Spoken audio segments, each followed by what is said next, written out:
Hello, my name is Nathan, otherwise known as Old Man Builds. We have the Benefactor here, and we're in the Builder's Workshop. We have some exciting stuff going on today. Ben's rocking it out. Got 300 volts out of what, a 12-volt input, Ben? Yeah, like about 14 volts. So we got 14 14. volts.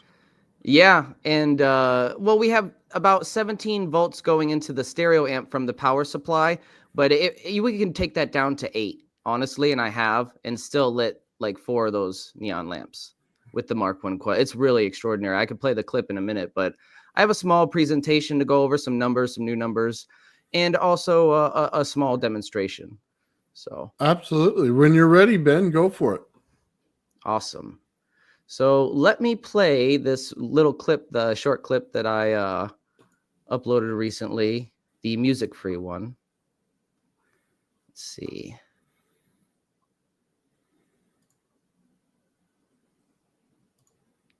So we have... Okay, guys, this is big. This is very, very big. All right? This is a complete and total confirmation of the voltage we're getting. Okay, check this out. Got 210 hertz sine waveform into our Mark 1 coil. Going to the stereo amp board is going to the coil. The coil is going to a 2000 HV cap, 0.15 unifarad. Sorry, that's my bad. I'm a newbie. That's microfarad, not unifarad. I was reading UF. It's actually microfarad. You put a Tesla coil cap in there. Yes, I did. Oh, that's right. Okay. All right. I didn't want to miss that. All right. Nope.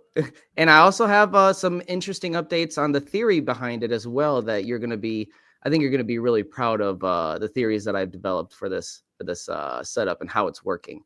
So, and that is going to a breadboard. All that's just disconnected. Just pay attention to these neons right here. So we turn this up. Check this out. Listen for the hum. Oh.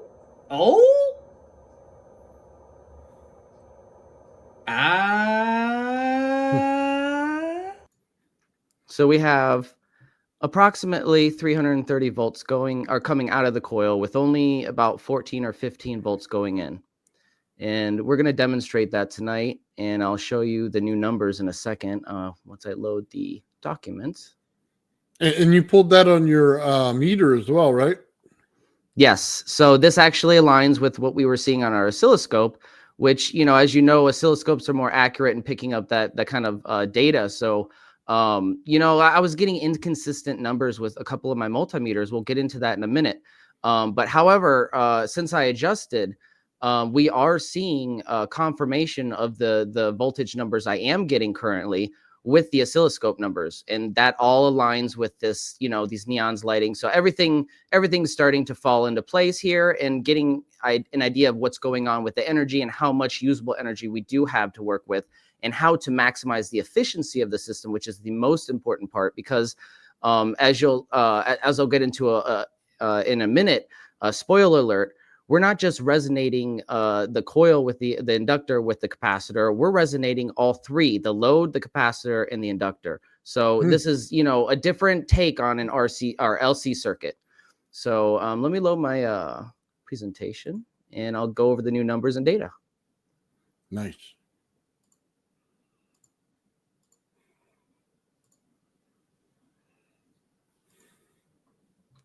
All right. Can you guys see that?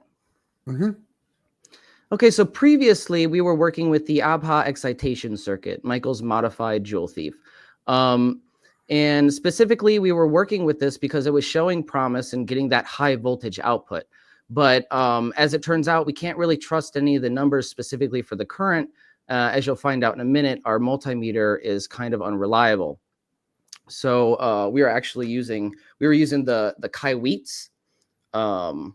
It's HT118E. And then there is HT118A, I believe. So it's like two variations of the same one with different milliamp.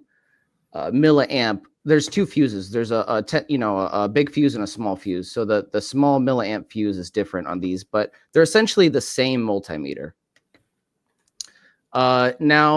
Michael pointed out, to begin with, Michael pointed out for the Jewel Thief, I was not factoring in the duty cycle with the data. And this significantly reduces our output wattage when adjusted for the duty cycle.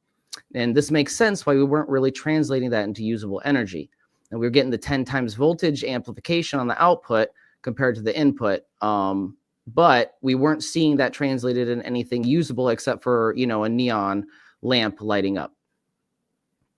So adjusted for the duty, say this 18 watts output compared to, the 3.2 watt input, that's completely off. That's adjusted for the duty cycle. That's actually 1.5 watts output. That's a huge failure.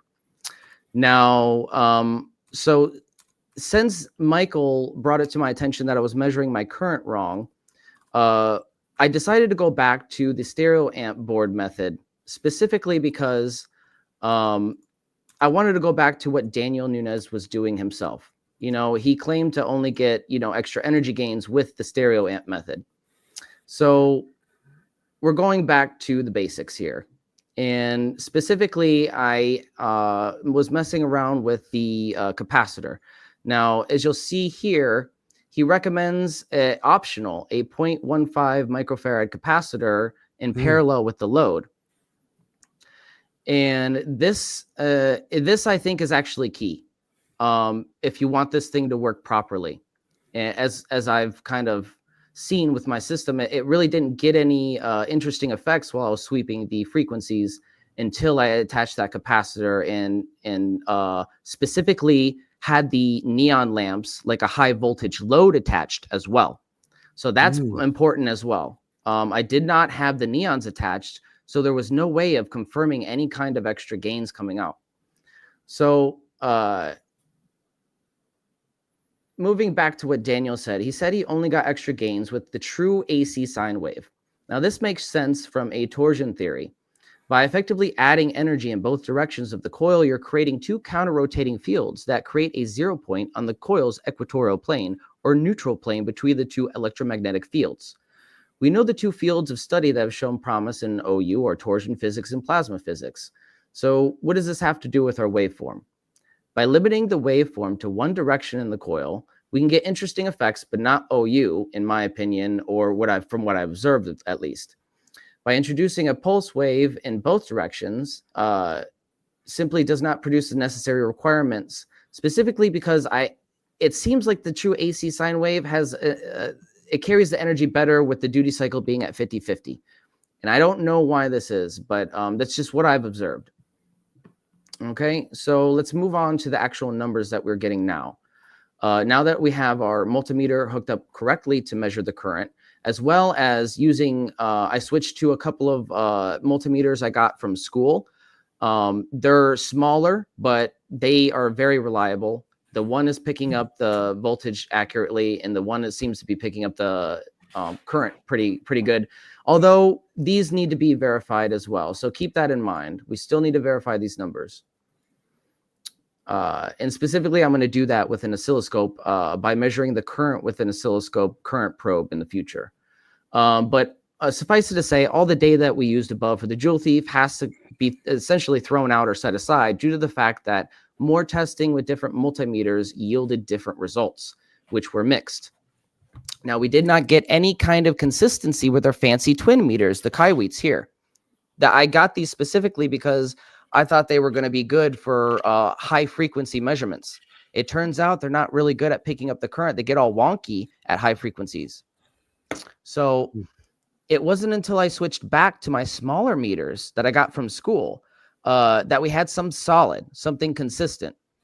And specifically, we had a verification of voltage, and we are trying to verify the current as well. So I'm going to read the new numbers in a minute, but suffice it to say, the meters we were using were bad, so we switched them. Okay, so let's move on to okay, so I did test all the meters with the DC current, and they were all accurate. So it has to be the high frequencies that are making them wonky, right? So remember earlier we were reading about 14 volts max on the input, which I thought made sense. This small Drox board isn't really capable of putting out, well, I've seen it actually put out about 100 watts. Let me change that. Or 100 volts, sorry, 100 volts. But definitely not like 180, 200, or let alone 300 volts, right? That's just impossible for this little mini board. It is capable of putting out 80 watts per channel. So that's its limit. We finally picked up some numbers on the meter to verify the input that seemed to be matching the O-scope. So they were baffling before we kind of had this verification. Today's current reading also looked promising. I decided to disconnect the output current measurement and do one measurement at a time with the same meter, just to eliminate any impedance variables. And what we get is 43 milliamps going into the coil and 37 milliamps coming out with this voltage amplification. If these readings pan out under scrutiny, this development would be extremely phenomenal. Assuming everything is correct at this point, we get numbers exceeding 1,000% efficiency, which I don't think is accurate. But let's not jump to conclusions. We still have a lot to consider to obtain the true output of the coil, factoring in the startup power that's going into our mini board via the workbench power supply I have, and the waveform. So we have to consider a lot of variables for metrology, and I'm learning that. But the numbers do look promising, and it's acting the way it's supposed to when it's in resonance, which is key. So going down to, the chart numbers. Okay, so with no load attached, and keep an eye on the difference between no load, a load attached, and an extra load, which just means I have one DC fan, and then the extra load is 2 DC fans. Okay? This is very interesting. Okay, so with no load attached, we have 14 volts on the input, 200 milliamps reading on the input, 330 volts on the output, and only 7 milliamps on the output. So the input power turns out to be 2.8 watts, and the output gets a little bit of a loss at 2.31 watts. COP of 0.83, 83% efficient, not too shabby, but not what we're looking for. Okay. Moving down to adding a load, which is our DC fan. So I added a DC fan, 3 to 6 volt Arduino flower fan, 14 volts on the input. I didn't adjust the power level. I'm keeping it all at the max power level. The knob on the stereo amp is all the way up. And we're putting 17.9 volts into the stereo amp, which is the limit. It only needs 12 to 18 volts. So we're going to maximize that and seeing what kind of effects happen. Now, with the load attached, the input current drops slightly at 155 milliamps, and the output current rises slightly at 20 milliamps. Now, this brings us to an input power at face value of 2.17 watts and an output of 6.6 watts. And that's a COP of 3.04, or 304% efficient. Again, we need to verify this, but this is just the raw data here. Extra load. Now, this is the most interesting thing. The extra load attached. The input current drops significantly to 19 milliamps, while the output current still continues to increase. Right? So it's like it's tuning it in, and it's the load trying to get in harmony with the rest of the circuit. And as you do that, it seems like the demand is just or the supply is based on the demand, the load, and everything just kind of harmonizes. So let's go down to my theory. The resonance in the system is a balancing of energy between the inductor and capacitor, allowing the two to work together and not against one another. The key difference between the traditional LC circuits and the one I'm working with is that we are attempting to get the load in resonance with the two parts as well. As we tune our load to approximately 10 to 40 watts, we can see very noticeable efficiency gains. We must remember that the load acts as a capacitor itself. In my humble opinion, by getting all three components in harmony, we can maximize the efficiency of any system.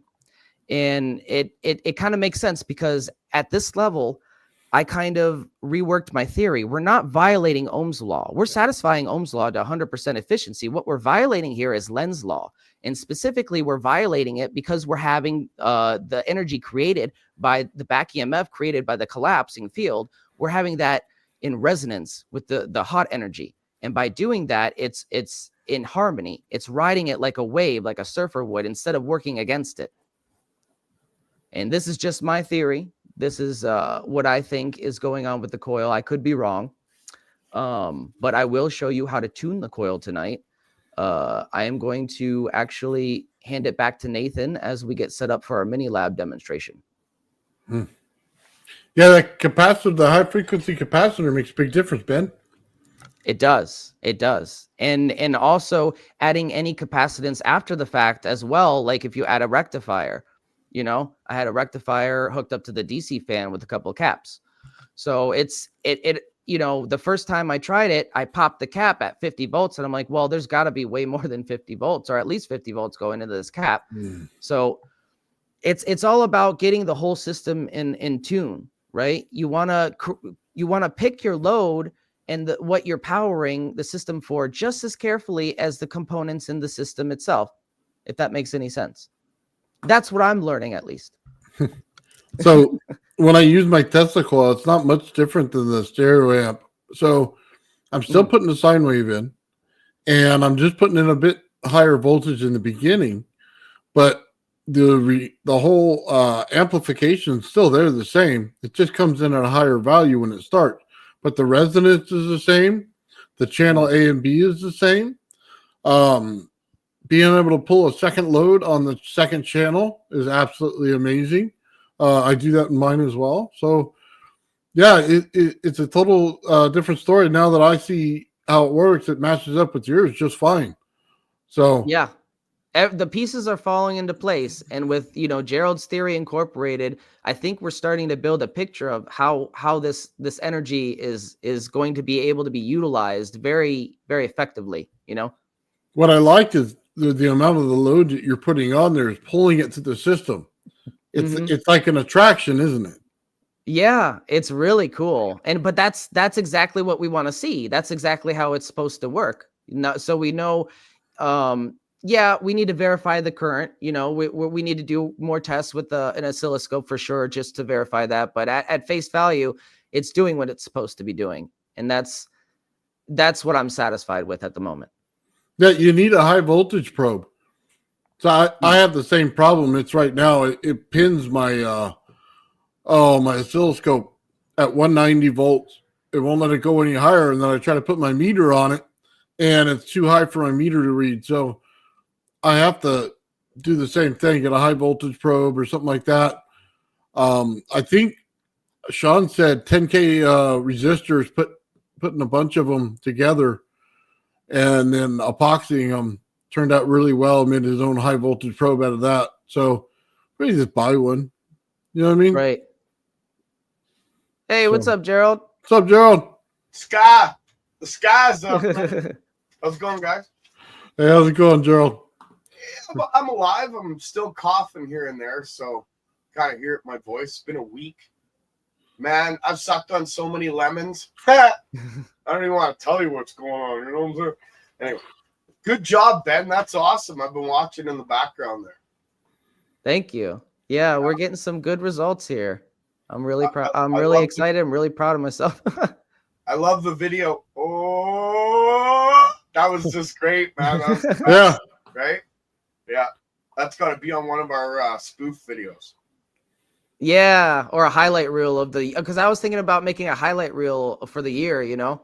Oh, that would be cool. Yeah. Yeah. There's another clip that I want to get where all of us are dancing, where you playing my dancing, where I'm dancing, and then we all start dancing. That's awesome. Dancing around the world, right? Yeah. Yeah, we have fun on this show. That's right. Gotta eat, sleep, game, repeat. Nice. Yeah. I try to stream some video games every time I do the 3D print and chill, you know, have the camera on the 3D printer and play some video games. I used to game a lot. I don't do it as much anymore because I'm one of those guys that tenses up in the neck, and since I have neck issues, it's kind of once in a blue moon thing. But I still do the old school. At least once a day, I'll be playing like 1942 or Galaga, or I got Pac-Man and Miss Pac-Man, and yeah. So I play those, but I don't get into my 3D like I used to. I'm telling you. I used to love it. I was bad. It was like 8-hour sessions with guys sometimes. I don't do that no more. I like that 1942. Yeah, it's a fun game. So what have you been up to, Gerald? About 5'8". I didn't think they piled it that high, but hey, I'm kidding. No, actually, you know what? I haven't done much this week. I've been doing a bunch of math and just resting. Right, I worked on my scooter. It's almost ready to show. I'm thinking maybe Friday I could show it off and spin the wheels and show charging and stuff like that, right? I'm really excited about that. What's that? I'm really excited about that. Yeah, and I drew up the schematic and everything, and we could go over that and how I set up the relay and the different battery banks. Yeah, it's you're gonna like it. Is it safe to go over? What's that? Is the schematic safe to go over? Yeah. Yeah. It's been child approved. Right? So it's good. My kid looked at it and went, "Oh, that's fun." His schematics have been found in the adult section previously. Just look at my ship design on that spoof. That was awesome, I'm telling you. The reactors. Anyway. Hey, at least you can draw a circuit. I'm still working on it.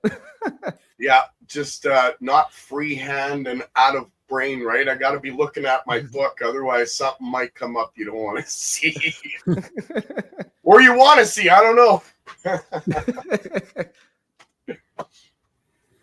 So where's Shawn? Sean's not feeling too well. He's gonna sit this one out. Too bad. Hope you're feeling better, Shawn. Yep. Yeah. Speedy recovery, brother. Yep. Absolutely. Yeah, interesting events. Have you guys been watching what's going on and all around us and the whole YouTube free energy situation? No, Hey, real eyes, real lies, real lies. So There's lots of people releasing stuff right now, and I love it because I think that groups like us and the group that we came from or talked to, APEC, all those guys, because everybody's pushing, and we've been pushing hard. Nathan's discovery, what we're doing, Ben's getting there. Ben's there. Ben's there. It's there, right? Wait till you start extending and playing with ground lines and multiplication of your power while you're going to the ground line and tapping water. Anyway, we'll get into that later. But you're there. You're at the base now where you can build on it and start doing the extreme experiments that some would consider they are. I think they're just a evolution or a progression from the point that we were to the point where we're going. Yeah. Yeah. We wouldn't do any big experiments, though, would we, Gerald? No. No, we would never do that. I mean, like something crazy like building a coral castle or something. No, a giant coil. Possible, right? I'm just saying, nobody can do that, right? Anyway. Hey, I've been to Coral Castle. It's magical. It's absolutely magical. I'd love to go back. I recommend if anybody's in the area, go visit it. It's like $5 or $10. It's awesome. It's geometrically genius. And you could just get inside Edward Lee Scanlon's head. When you're in that space, you're like, this guy was, he was quite brilliant, but he was kind of isolated, But he was missing. At the Coral Castle and all of his tools, there's missing pieces. Oh, yeah. You can tell. Coral Castle, if you want a good idea on how Coral Castle worked, go look up a YouTuber by the name of Vinny St. Vincent. His name is Roy. He's awesome. He built the core or part of the core to what Ed Leedskallen was doing with the Coral Castle. It has to do with the U, the TPU, when you lock it and then lock the current in. Yeah, they even tell you they removed the magnet from, he had this little generator. They even tell you in the tour they removed the magnet. You know, why would you remove more than that? Did you hear about the divers that went into the underground cave system that he tapped through water dowsing? No, I haven't heard about that. There were divers that went into the cave and let's say they retrieved something. Okay. So will Coral Castle still work the way it used to? I don't know. Probably not. Yeah. There's factors involved in this. Remember, what Nathan did with the ground line is a big part, but it's a part to what we're talking about and where we're going to. Yeah. Well, he had a well over there. He could tap as far down as he wanted to. He created the well. He actually dug himself stairs and a hole that went down to this underground cavern system that had an underground river, an underground flowing river. Oh, nice. Interesting, huh? And on the coast of Florida, and here's another key part that most people don't consider. He was on the tip. Oh, maybe I shouldn't say. I'm going to just say it. He was on the tip of the Bermuda Triangle. Ooh. He was on the tip of the Bermuda Triangle. I'm just going to say that much for now. We'll get into it later. Oh, that's interesting. Key point. It's a key point. Anyway. All right. We're going to set up, Gerald. We're going to do your presentation. We're going to go through it. And then Ben's got a demonstration for later. Awesome. Yeah. I'll do the best I can. I got a bit of brain fog, but I think I'm okay. So we'll work with you, Gerald. You'll be fine. We have faith in you. Awesome. I'll play it. You guys let me know when to pause it, and we'll talk about it as we go. Awesome. So, let me grab it real quick. I don't know if you want to just go through it slow like that. It's entirely up to you. You guys are going to have to kind of pull questions out of me. Like I said, got a bit of a brain fog. So. Well, I'm just throwing it out there in case Ben has a question or I do, or you want to put something in perspective right there. Right. So what was your idea, to run through it and then we break it down, or just to break it down as we go? Just interrupt me when you want to, and we'll pause it and we'll talk about it. Oh, kind of like I'm doing now, interrupting you. Yeah, absolutely. Sorry, dude. I'll shut up now. In the scientific community and the physics community, fellow YouTubers, and everyone out there. Today I'm going to present to you the work that I've been doing for the last 14 years. It's going to have to be a 3-part series because there's just so much to this. In order to explain it, it's going to take a bit. So the first part and second part are going to be in physics terms. The second part will be math and a lot of it, or at least that's the intention. And the third part's going to be in layman's terms, sort of a garage talk, so to speak.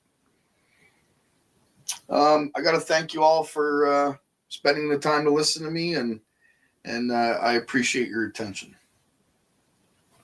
So I'll get started. When delving into this avenue of research, I've discovered 7 instabilities that have been actively worked out of today's electrical systems design. That's ball lightning. And through experimentation, and I mean a lot of experimentation, it's been found to be accumulative in nature.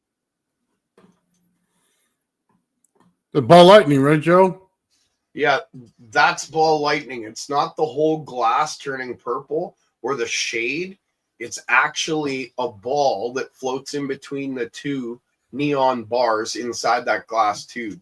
Now, what you're seeing there, it's kind of a crappy camera because it was my first camera, and I should have listened to Jeremiah Pop. Shout out, by the way. He took a welding glass and had put it in front of his camera, and you could see it better. He had a totally different means of doing it than mine. He had to use a microwave transformer, I think. But yeah, that's basically what ball lightning would look like. So you had the green glass instead of the blue glass? Yeah. Oh no, sorry, it was a blue glass. I apologize. Thank you for correcting me. And that blue glass showed the whole sphere, and it was perfect. Wow. Yeah. See, if I use, go ahead. I was just gonna say, for anybody who's not aware, anytime you see a red neon on one of our setups going pink like this or magenta, that's what you're seeing. You're getting, see, when it changes into pink and magenta, you're getting into that pressure inside that gas bubble that's going to allow it to form, right? But if you don't have ball lightning or control it in your system, it won't show up in your neon.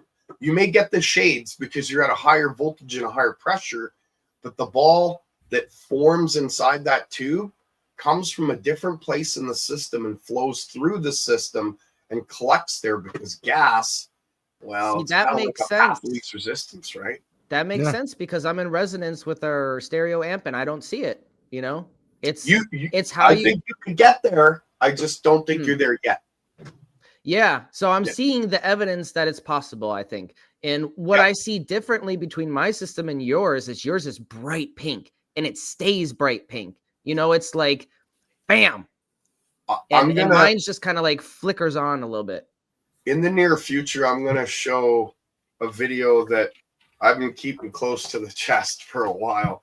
And let's just say it'll be very evident. Well, I'll just say it like this. It'll be very evident that I can control almost every aspect of it, and you can see it in perfection. And is that a bold claim? Yeah, I probably shouldn't go that far. It will be seen in the future, and then it will be experimented on and proved or debunked.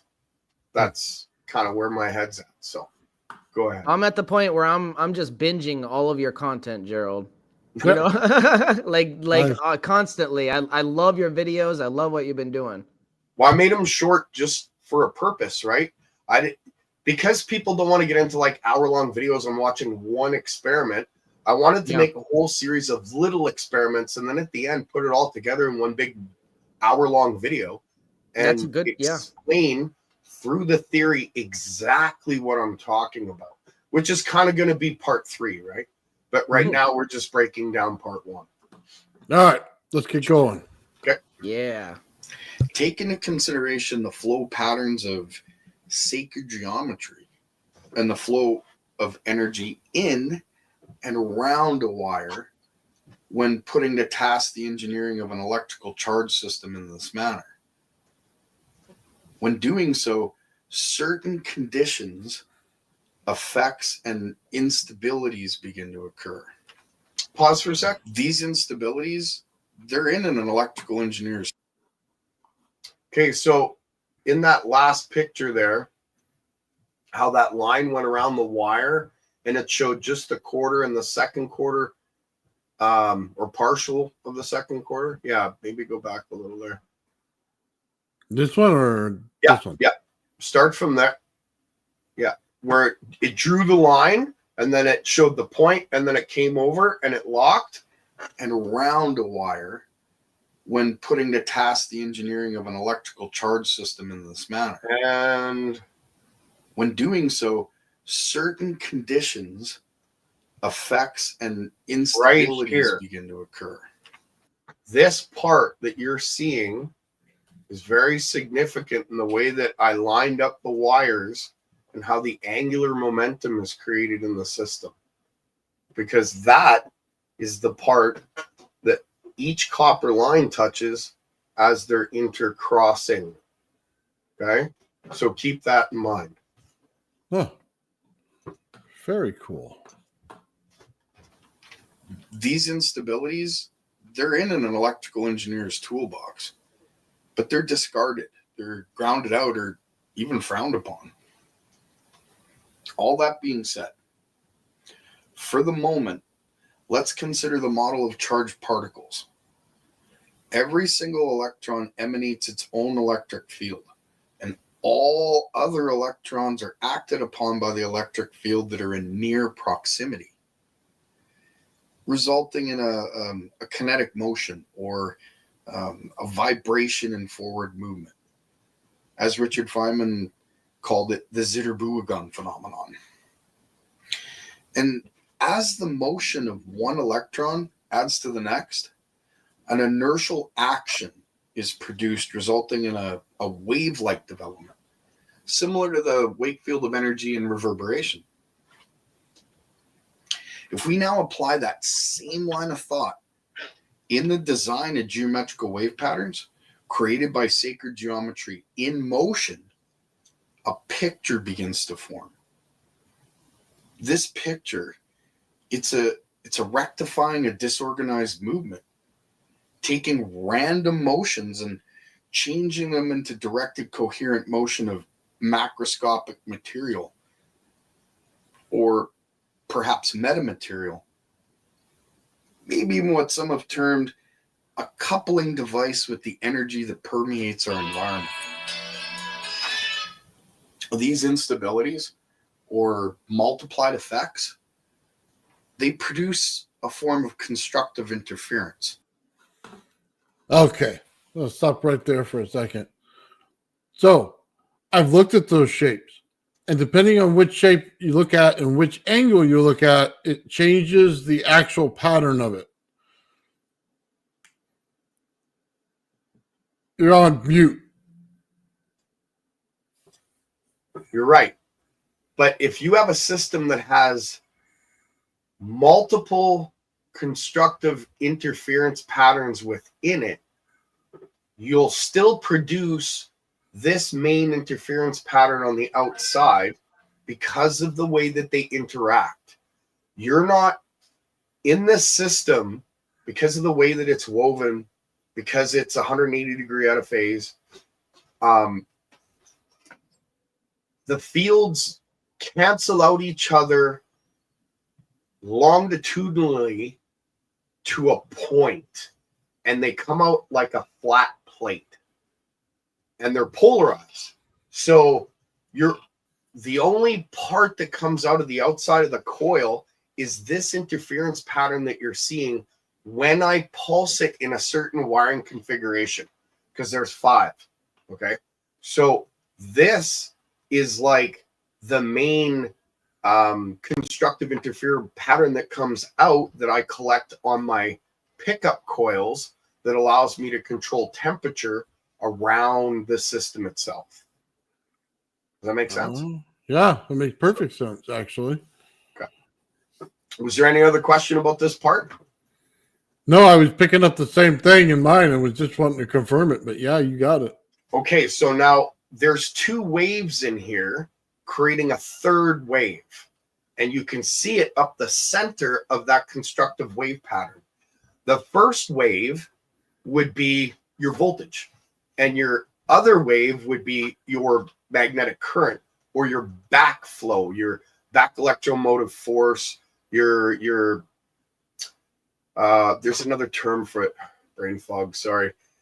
But basically when you're running power through a line and it heats up because of that current that you're throwing through it, that's a back electromotive force.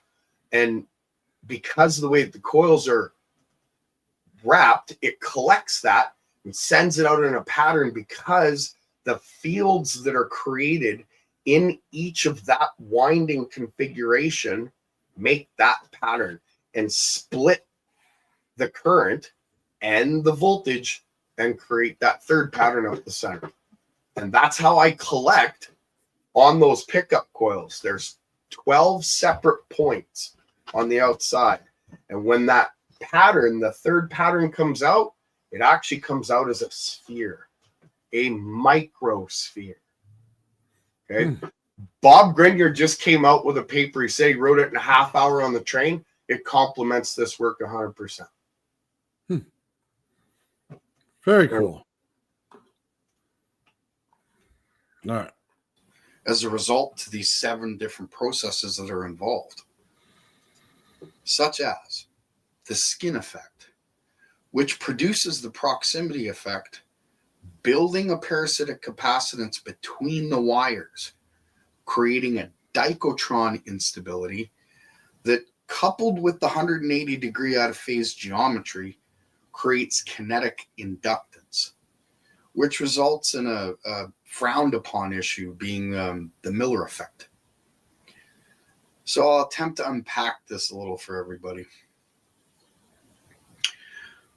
While using sacred geometry in electrical engineering, the vortex coils of closely wound wire, one would think that group theory and Lie groups comes into play. But they unintentionally become a result or a product of the system as a whole, rather than a goal that was set out to be achieved. I hope to explain part of the physics to multiple effects or instabilities incorporated into a design with fractal components in a symmetrical pattern. I had to take into consideration the electromotive force in an inductor as alternate current flows through it. I also had to contemplate the resistive heat accumulated in such a system, as well as the back electromotive force created when current is flowing in the primary, which brought me to needing a way of direct conversion of heat to electrical energy in an electrical transformer. That said, after coming to a series of geometries to be experimented with and testing commenced, while working with high frequency pulsing, I had to keep in mind the skin effect and the fact that a wire could be thought of as a 3D cylinder, and the resistance of the wire concentrates the eddy currents flowing through a thin skin rather than the cross-sectional part of the wire itself. And this, coupled with the inductance, slows the current, creating heat in the process of these coils that are so closely wound together. At this time, Okay, Gerald, we have a question here for you. What is the Miller effect? Oh yeah, okay. The Miller effect it's an increase in capacitance between the input and the output of the whole circuit itself. So because of the way that the system works, there's an input capacitance that builds up within the whole system dynamically. It's not like power just runs through the coil. We all know it runs through the circuit, but because of the way that this power is created, it flows a little differently. The field actually expands and it creates a spherical sphere around the whole room. And because of that, it puts capacitance within the circuit itself, and it's an excess capacitance. It's more than what you would normally put in if you were pulsing it. It forms. That's the wrong term. I'm having a bit of a brain fog on explaining how it's formed, but it's basically the capacitance between the input and output of the whole circuit itself. This is not the effect where it pulls in energy from the outside area, right? Well, see, now that's the thing. That's why it's part of it. Because the whole system pulls energy in from the outside, and not the way most people think. It does it through temperature differential. It uses the heat and the cold. Because there's a charge imbalance in the center, there's a null zone. That's what I call it. But it's basically like a depletion region where there's no angular momentum, there's no kinetic flow, there's no nothing. There's absolutely nothing at that point. It's at the very center of the coil in that open core. And because of that, the separation in both those charges create a static, which builds up, and it goes throughout the whole system. Did that answer the question? Yes. Okay. All right. I had to contend with the Boltzmann equation for the fact that it has been achieved through experimentation, a temperature oscillator with low parasitics, giving it a self-tuning cycle with an electric field that is synchronized with the temperature signal. By changing the temperature while measuring the current, over the temperature ranges and frequencies. Let me say that again. By changing the temperature while measuring the current over the temperature ranges and frequencies that are relevant for the application with sharp and repetitive changes, it allows for the increase in the ability to control temperature. I'll repeat that one more time. It allows for the increase in the ability to control temperature. You want to go over that while a bit? decrease in the ability to cycle, requiring a perfect isolation for any given input of any thermal waveform. Okay, Joe. That's got to be explained a little more. Go ahead. Yeah, that's the control of heat. See, this system is pulsed so fast, and because I capture the back EMF instantaneously on one pulse, I'm constantly collecting it, never allowing current to build up, never allowing heat to build up, because of course, current against voltage, right, when you're running through your line, creates heat, right? It's that resistive factor, the impedance. Well, I don't get impedance because the system, the way it's wired, it's 180 degree out of phase right from the first pulse. And it's a mirrored image of the first coil of the primary, which puts it in resonance the second I start pulsing it. And because I pulse it very, very fast, like my rise time is insane, and so is the fall time, it never allows heat to cycle into the system. It's pulsing so fast, I'm grabbing that heat, turning it into voltage, and I can put it anywhere I want in the system, splitting the heat from the cold through pyroelectricity, which is basically like turning heat into voltage and making it useful, right? Rather than exhausting the heat or trying to ground it out, I capture it through the back EMF, move it around. I could put it in the coils on the outside, one coil on the outside.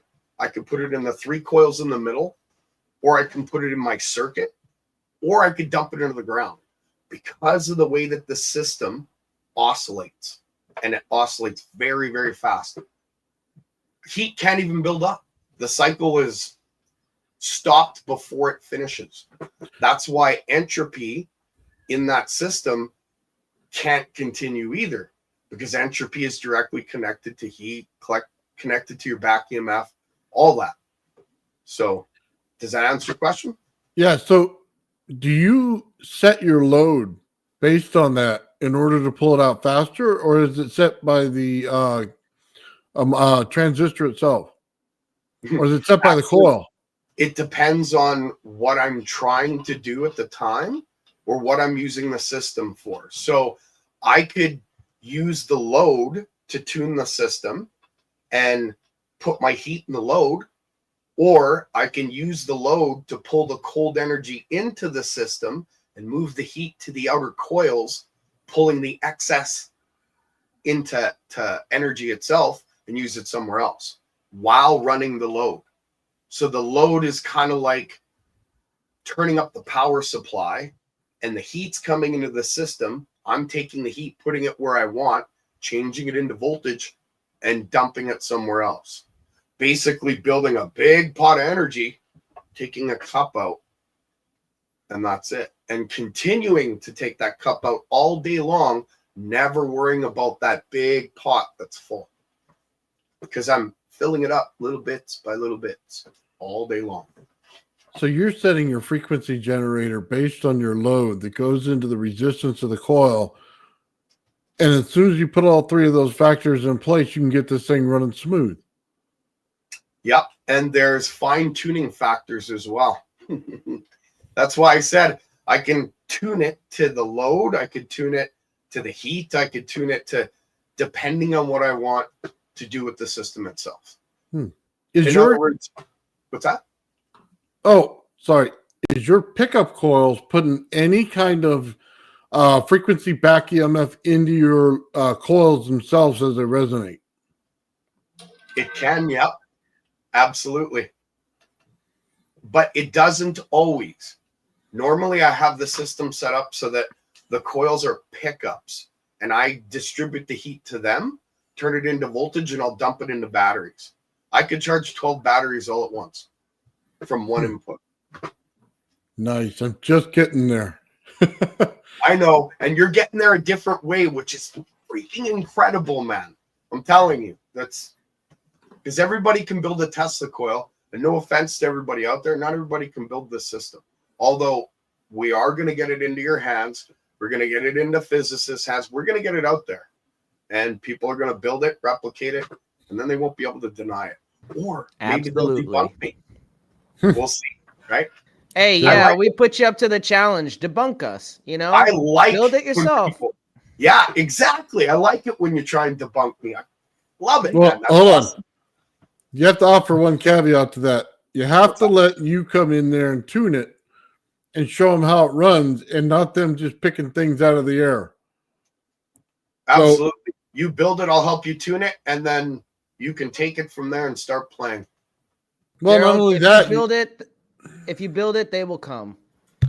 Yeah, but you have to have a series of tests that you run it through as like programming for that human head, not for the coil, but for their mind to get them wrapped around it. No, I understand.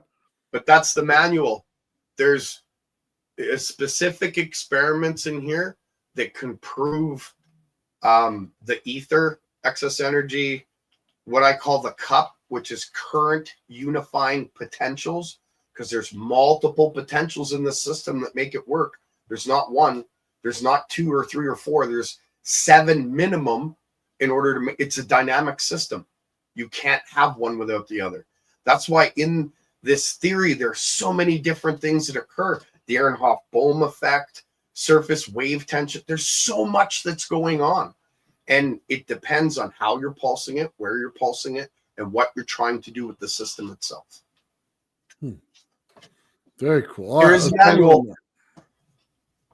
There's a manual with about, I think right now there's 80 experiments that from beginning to end would help you understand the system. And then you can take it and do whatever, right? Very cool. Making it an efficient thermodynamic cycle and allowing for the electrocaloric effect to be achieved. These concepts, they overlap each other to the accumulation of useful work. And due to the first 2 effects previously spoken of, parasitic capacitance is produced.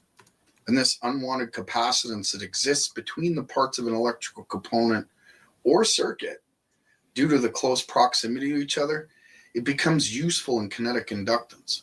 And through the inertia created, the dichotron instability manifests, which really is a plasma created by 2 sheets of charge slipping past each other by 2 surface waves propagating in opposite directions, one over the other. Due to the Zitter-Buergung phenomenon, the wave-like motion that's created, combined with the 180-degree out-of-phase electromagnetic coil design, it allows kinetic inductance to be produced, giving way to the Miller effect, accounting for an increase in the equivalent input capacitance for an inverting voltage multiplier, an inverting voltage amplifier, due to the effect of the capacitance between the amplifier's input and output terminals. Okay, Gerald, let's go back to this because that picture's just too good right there. This right here, I get a lot. This is one thing that'll destroy everything in your room. You want to go ahead and explain it? That's asymmetrical capacitance that's built up in the inner open core of the system and the outer core of the system, which, how do I put that? Spins in the opposite direction as the inner core.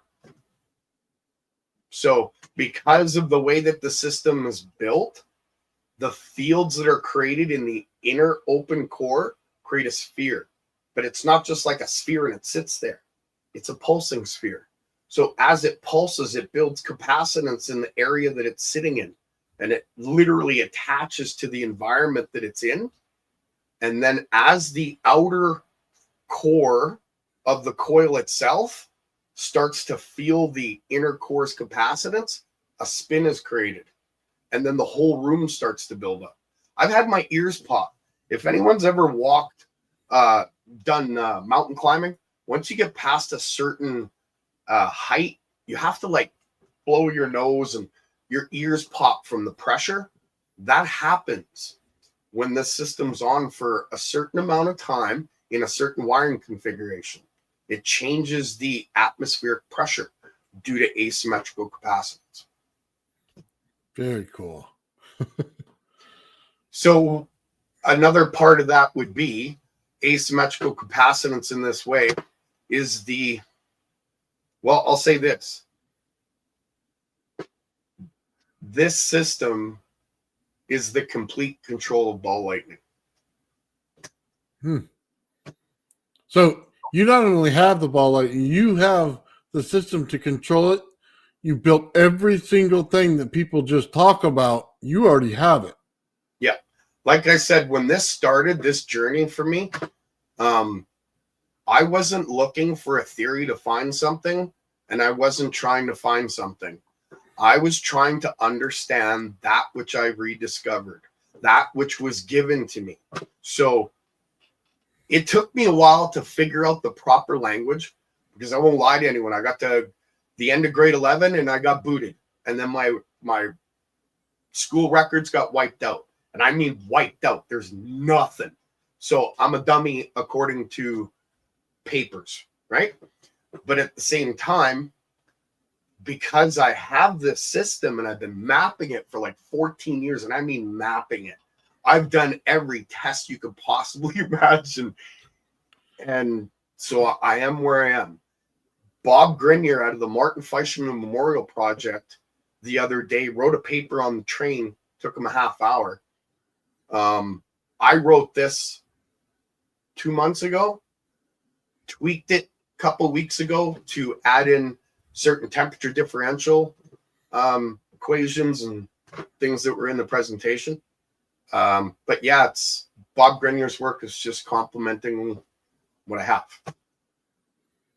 Now, just make sure we get that straight. Yep. Bob Green didn't come up with the first, that's for sure. And Ken Shoulders and all those guys that came before him, whose work that he's going through, I'm standing on the shoulders of giants. I'm not saying I'm not, but I never studied any of their work. I never had any of their papers. I never even knew their names before Bob Grenier and the Martin Fleischman Memorial Project. This I had 14 years ago. And I show it on one of my videos when I'm very, it looks like I'm young. Like I have brown hair and I'm wearing a black shirt. Yeah, like that's my very first video. And that room that you see in that video, there were some very specific experiments done in that house that were so incredible. I had people sign affidavits over. So that video, that's a unique room. We'll say that. Nice. But, yeah. All right, go back to just a little bit. Higher. Sorry. An inverting voltage amplifier, due to the effect of the capacitance between the amplifier's input and output terminals. If we now consider the electromotive force or the electromagnetic force, potential voltage, when taken from a linear movement to an orbital flow, it becomes conical in its geometry. And by its very movement, it increases its velocity through compression, which in turn increases its mass due to field decompression through the quest for equilibrium. By using vector spin in the search for the path of least resistance, angular momentum has been observed. Now, at this point, you might be asking yourself, what about Lenz's law? You would not be wrong. Although we have to take into consideration the eddy currents that make up the electromotive force is negated by the use of the secondary winding of the coil system. In this system, the secondary winding was created as a 180 degrees out of phase mirrored image. I'll repeat that. In this system, the secondary winding was created as a 180 degree out of phase mirrored image in order to negate the resistance and capture the currents of the primary, giving way to energy flowing without impedance, bordering on superconductivity. All right, Gerald, we'll stop right there for a second. Okay. right. You're negating Lenz's law by the 180 degree out of phase turn. Yep.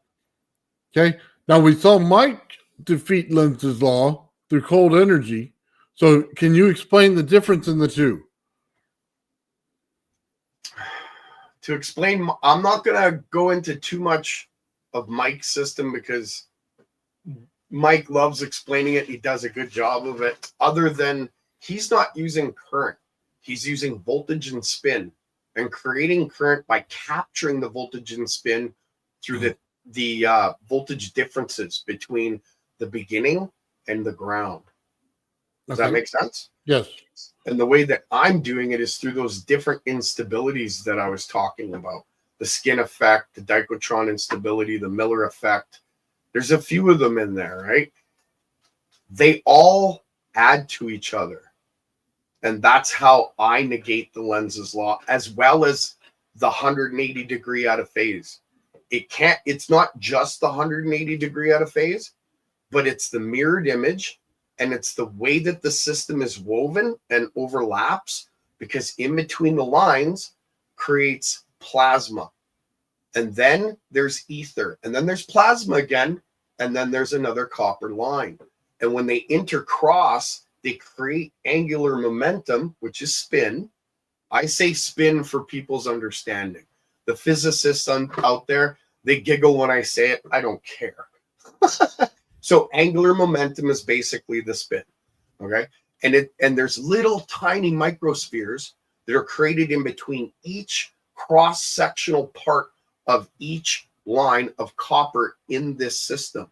And this system has 750 feet woven one way and 750 feet the other way. So you could just imagine in between each line, there's 144 to 288 different microspheres. And how many lines are there in that 750 feet? The math is, I'm still working on it.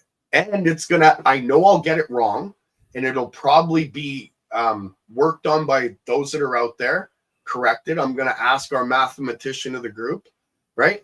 And I appreciate it if you looked it over as well, Nathan. Like I said, when it comes to math, I trudge through it. I can do it, but I trudge through it, right? I'm not a mathematician by any means. I did want to clarify one comment, and I would normally agree with this comment,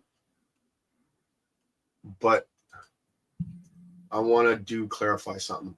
At best, this is independent discovery. Let's be honest. So I will be honest, 100% honest. Is it independent discovery? Perhaps. Except that it was given to me through a series of visions and dreams, and I brought from what was in the dreams to reality. So is it an independent discovery, or is it something that was given to me, not just me?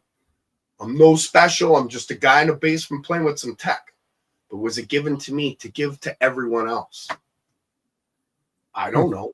Maybe Bob's doing the same thing for different reasons or same reasons. All the power to him. The more people out there that understand this, that have it, that are getting it, the better this world might become. He wrote a paper on coils specifically? Well, no, he wrote a paper on the understanding of how ball lightning works in what he calls 1 torr, 2 torr, 3 torr coils, which is basically angular momentum that goes this way. angular momentum that goes this way, and it goes in a circle. Oh, okay. The system that I work with is completely different. I literally can control ball lightning in ways that aren't really quite understood yet. We'll say it that way. And do I completely understand it? I'm still working on that.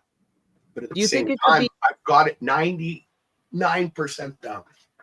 Do you think it could be, I forget the term, but there's like this microscopic theory of a plasmoid, like a plasmid or something? Do you think it could be like a quantum level, like plasmoid? See, here's the thing. Those at a very, very small scale. The plasmoids that you're referring to come from Malcolm Bendall's theory. And although I kind of agree with part of the theory, what he's talking about is the toroid around the sphere. What he has not ball lightning, it's what goes around ball lightning. Do you understand what I mean by that? So it's a part of the same phenomenon, but it's not like it's one aspect of the phenomenon. I would say it's how do I put that without insulting the man? Because the man's done amazing work and he's making a system operable for the public. How much it does over Unity and what its purpose actually is, I'm not entirely up on yet. But the whole plasmoid thing, it's like the Rogan coil, right? And I'm not dissing on the Rogan coil, Ben. Don't take this the wrong way. It's a surface wave plasmoid system. It's nothing like what I'm doing. So the comparison would be like his system and the Rogan coil control the donut. And the system that I work with controls the sphere inside the donut that tunes the donut. Oh, so what's that called? The counter image or the hourglass shape that is the abstract of the coil? Or the hourglass shape is actually the flow of, I'll call it the flow of compressing fields that are like centripetally going in and out, right? The two vortexes? It comes in the bottom in a certain firing sequence. It comes in the top. Yeah, I'm on day shift again. Hey, look who it is. And we're on day shift again. Special guest, Mike K from Faraday. Yeah, beat me up, Scotty. So yeah, basically there's the way that the field's compressed, there's flow that goes into the top and comes out the bottom. And as it comes out the bottom, it spreads out, right? And that's the hourglass that you're talking about. But when that hourglass of flow comes and it meets the center point where that null zone or depletion region has been created, plus the electrostatic flow around the inside of that open core, that sphere where the two meet, that's where the sphere, it's like the point it hits, like the 0 point, builds, and now you have asymmetrical capacity. Yeah, it's like the 0 point of the system. Yeah, that's why I said Malcolm Bendall, he has the surface wave of the toroid that is surrounded by the sphere itself, if you were to look at it in a plasmatic form. That makes sense. Okay, you explained it now. Thank you. Awesome. How's Mike doing? Good. How are you guys? Good. Good. Just going over the presentation thing. Right on. Thanks. Yeah, we got a little bit more to go. We're 6 more minutes. Are you here for long, Mike? Yeah, for a bit. I'll hang out. All right. Okay, so go ahead, Nathan, and we'll finish. This mechanism becomes the fundamental principle of design when attempting to achieve such constructive interference that brings resonance into action upon the very application of alternating current. When resonance occurs, the electromagnetic field created, as well as the secondary field from the secondary winding captured through induction, these two fields of inertia, they combine, producing a wave of superposition that produces a boundary layer leading to simultaneous effects, such as the Ehrenhoff-Bohm effect. The accumulated effects at this point, they allow for the observation of voltage difference temperature differential, charge separation, and a form depletion region, partially facilitated by the capture of entropy, feeding the non-equilibrium state and never allowing entropy to succeed. Due to the inertial fields that created with all the accumulated potentials brings partial, I'll repeat that. Due to the inertial fields created with all the accumulated potentials brings partial or partial differential equations into motion. I don't know why I have such a hard time saying that. Partial differential equations into motion. In this system, the electromagnetic coil's field geometry produces voltage differences between the inner core and the boundary layer created outside of the outer rim of the coil, which exhibits the polarization of the surrounding media, coupled to the vacuum polarization of the inner open core. Now, due to the compression of the field's core, the confinement of the depletion region, or what some have coined the null zone in the center of the XYZ axis point, it allows for the mechanism of charge separation to be controlled and manipulated in direct correlation in comparison to the position of the harvested potentials. Now, for certain wiring configurations, due to parametric oscillations within and around the depletion region, a conical motion of charge imbalances occur, continuing the inertial flow and bringing in an inrush of vacuum fluctuations, amplifying its potentials, giving rise to the dynamical Casimir effect. The charge imbalance created by the depletion region produces an electric field proportional to the square of the E field's intensity, which brings into question the second law of thermodynamics. The second law dictates that all systems naturally move to an equilibrium state, being a state towards maximum entropy. Therefore, a system that can change no more at all, it's defined to be at equilibrium. The geometrical wave patterns produced push the boundaries of the conservation of energy by allowing the potential voltage captured in the secondary winding of the bifilar coil to build capacitance, directing it to ground, creating a point of entropy, allowing for a second load to be used, bringing into order a mechanism of controlling part of the imbalance that sustains entropy's process to equilibrium. I'll repeat that because it's a mouthful. Bringing into order a mechanism of controlling part of the imbalance that sustains entropy's process to equilibrium. While this system and other configurations of winding in relation to the application of alternating current at high frequency in multiple experiments has been observed to show inertial mass reduction by reducing resistance to acceleration of motion, which actually brings to mind a quote from Nikola Tesla. He said, "The kinetic and potential of a body is a result of motion determined by the product of its mass and the square of its velocity." Through the employment of cascade and regeneration for the increase in power densities in systems created with sacred geometries, it allows for an orchestra of a dynamical electrical conversion of energy that produces an entire group of potential outcomes. Well, ladies and gentlemen, at this point, this brings me to part 2, where we'll delve into the geometrical magnetohydrodynamical vortex coil and the production of inertial mass reduction, radiation remediation, and the gyroscopic flow of the inner coil of the system, as well as much, much more.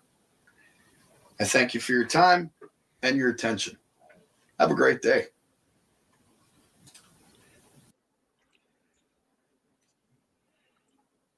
Okay, real quick, I want to hit one point before we bring everybody in to do the Allows kinetic conductivity.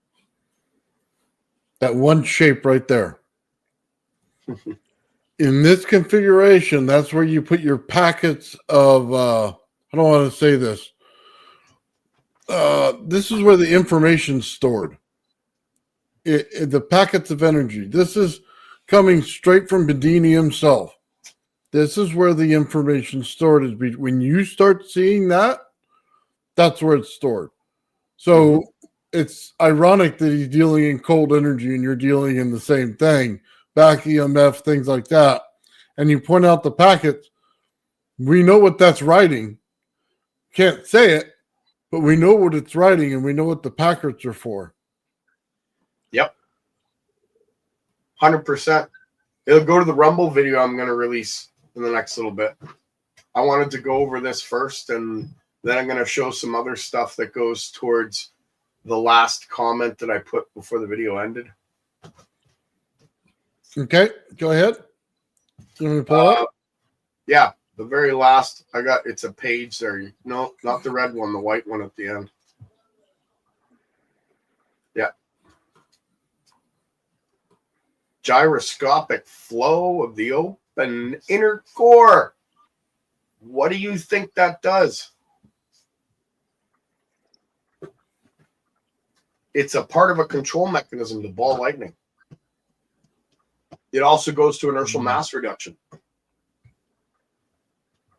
Hang on, didn't you say you were getting plasmoids in between the layers of the coil? Mm-hmm.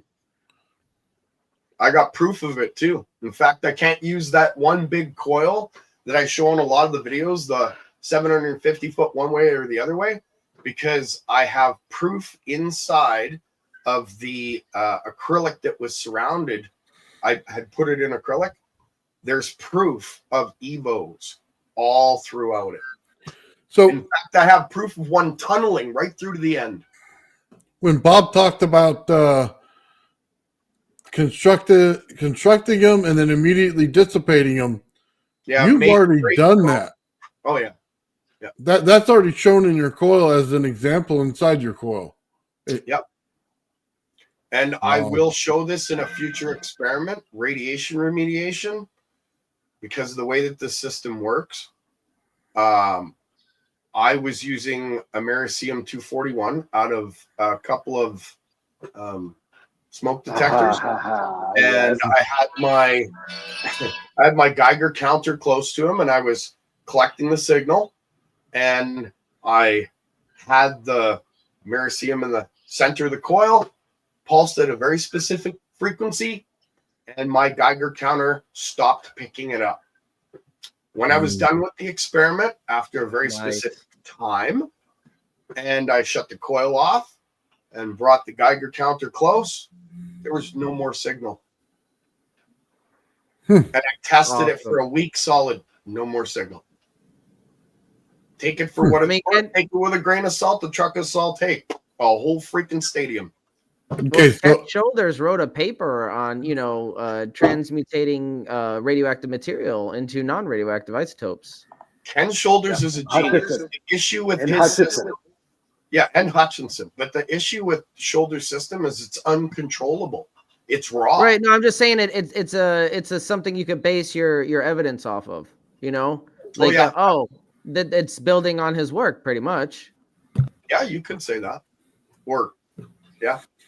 I won't say too much about that, but yeah, I'm standing on the shoulders of giants. This is big though, because you know how easy if those results are accurate, then this is extremely easy to do. It's stupid. Well, it's easier not even than that. I think. It's you have to look at how much voltage you're actually putting into the system.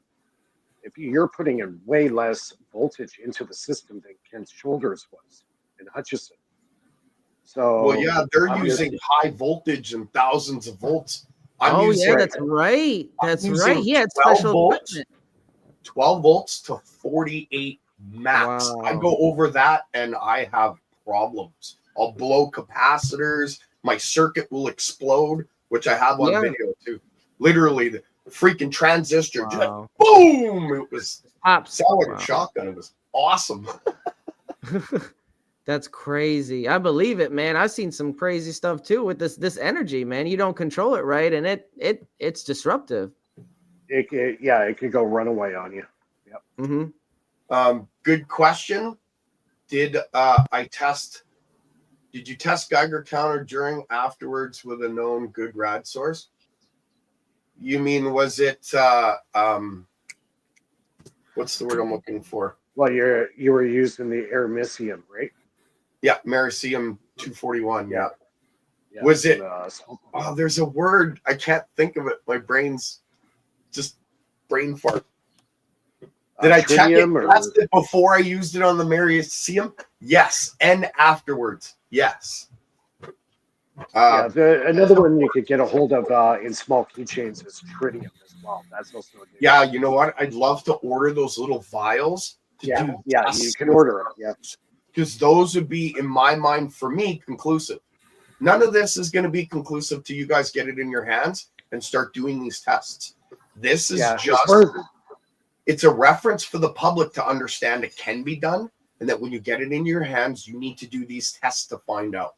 But do it with yeah, because safety. Like, safety is a big thing for me. I'm not just chucking shit in a room and going, let's do it. yeah, You know what I mean? I think this stuff through. yeah. What I think is important too, like say like tritium, for example, it has a half-life of about 14 years.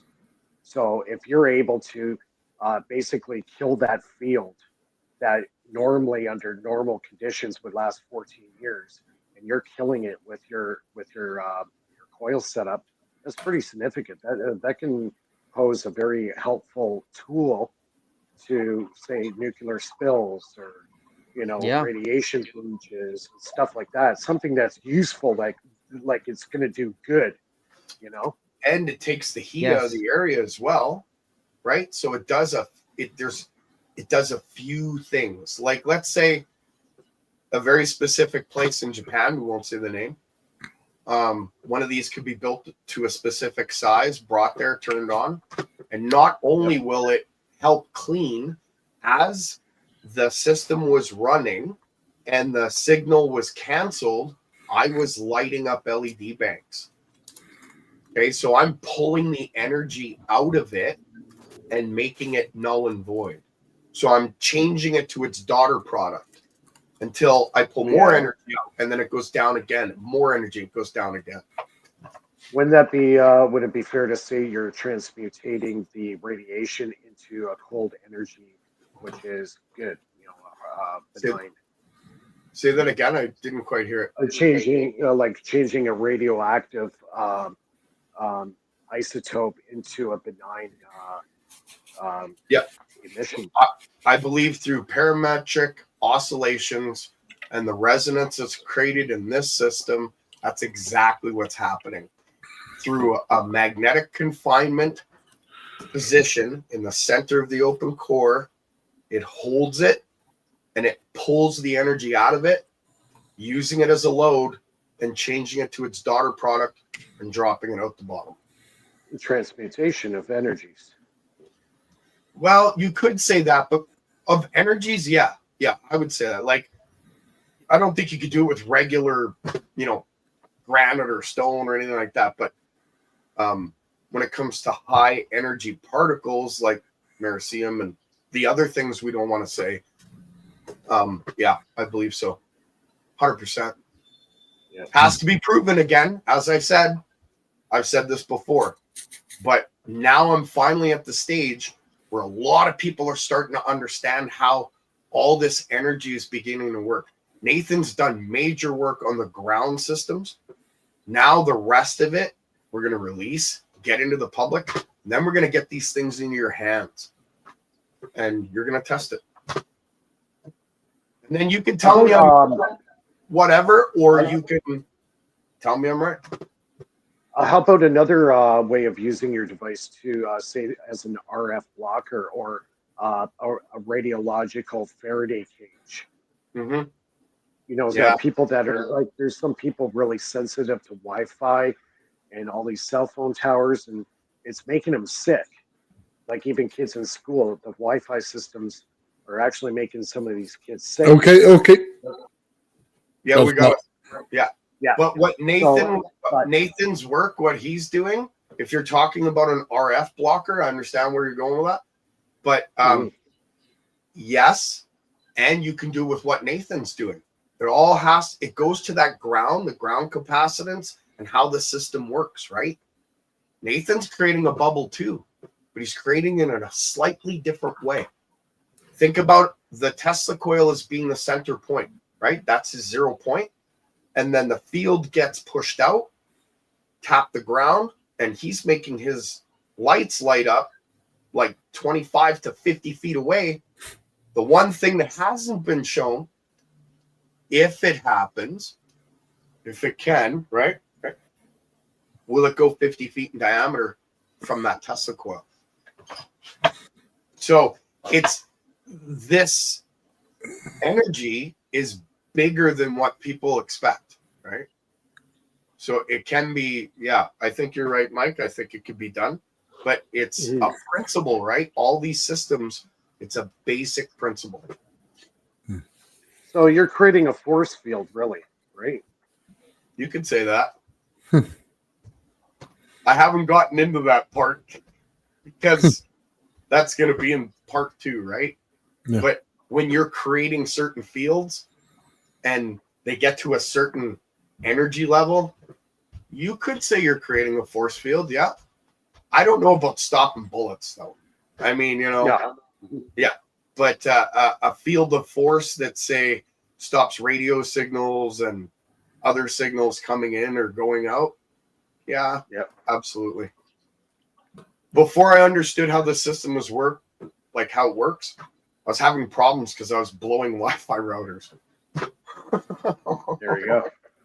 There you go. Yeah.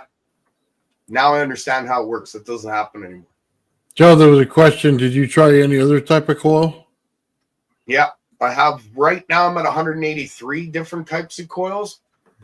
About 65% of those work in very, very similar ways.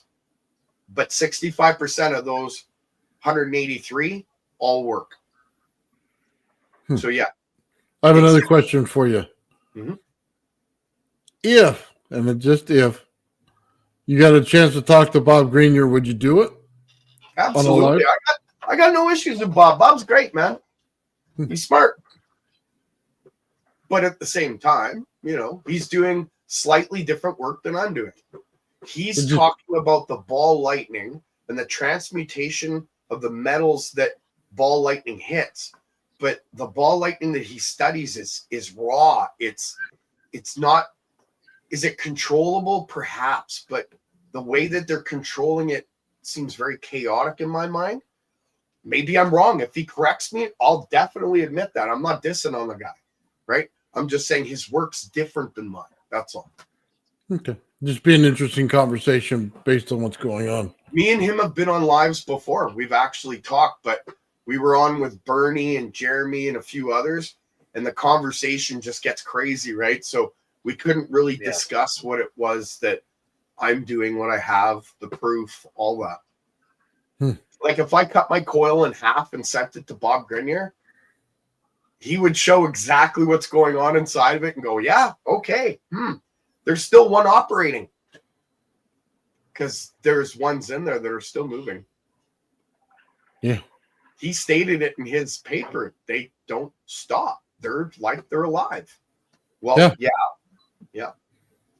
Created at a certain frequency, they're inert. Do you know what I mean? Hello, Lulu. Lulu. Hello, Lulu. So I don't know if that answered all the questions to the presentation, but Yeah, whatever anybody else has got. Yeah, I was going through the questions, trying to get them as we went. Oh man, I'm trying to come up with questions. Yeah, sorry about that. Somebody had come in. So, okay, based on all your research that you've done thus far, Gerald. Yep. Sorry, I Uh, was reading comments. Go ahead. what direction do you want to go in? What's your end game? What's your goal? Up. That's Up? part. Yep. In the end of it there, before radiation remediation, in part 2 and 3, we're going to talk about inertial mass reduction.